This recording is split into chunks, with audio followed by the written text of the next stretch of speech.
Think about this moment. You're lying in bed, and for 1 second, you let yourself imagine the life you actually want. And then something inside you shuts it down instantly. Not with logic, with a quiet fear. You tell yourself it's maturity, it's realism, it's just knowing better now. But here's the question nobody asks. What if your brain isn't protecting you from disappointment? What if it's protecting you from hope itself? By the end of this video, you'll understand why hope became something your own brain treats as a threat, and why that has nothing to do with being lazy, unmotivated, or not a dreamer. Here's where it starts. When you imagine the future you want, your brain rewards you for it right there in the moment. There's a part of the brain called the nucleus accumbens, and it lights up the second you start expecting something good, not when you actually get it. Just picturing a promotion, a new life, a version of you that made it. That alone gives your brain a real hit of dopamine, which means the fantasy already feels like progress, and that's exactly the trap.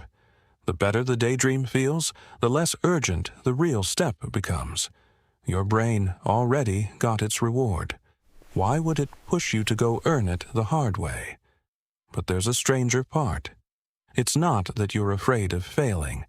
Failing is abstract.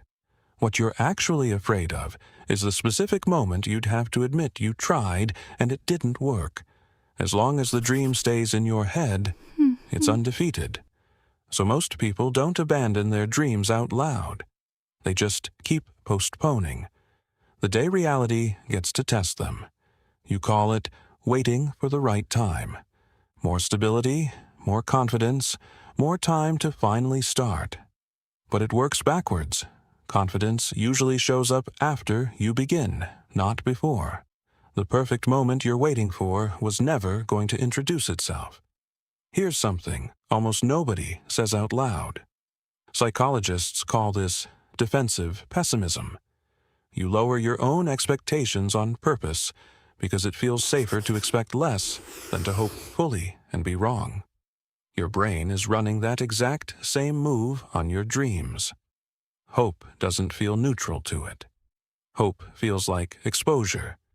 You haven't gotten anything yet, and some part of you is already bracing to lose something you never even had. That's not a character flaw. That's a system that worked once a little too well. At some point, a disappointment, a failed attempt, someone's dismissive comment, your brain drew a conclusion.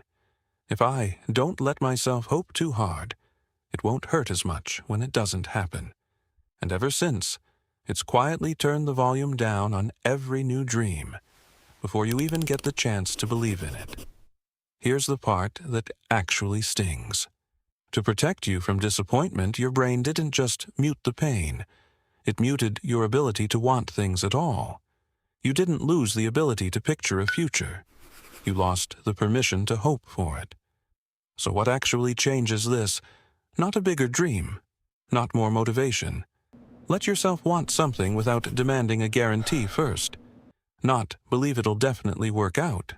Just let yourself want it, and take one small step toward it, without needing proof in advance that it'll pay off, because your brain doesn't stop fearing hope when the outcome is certain.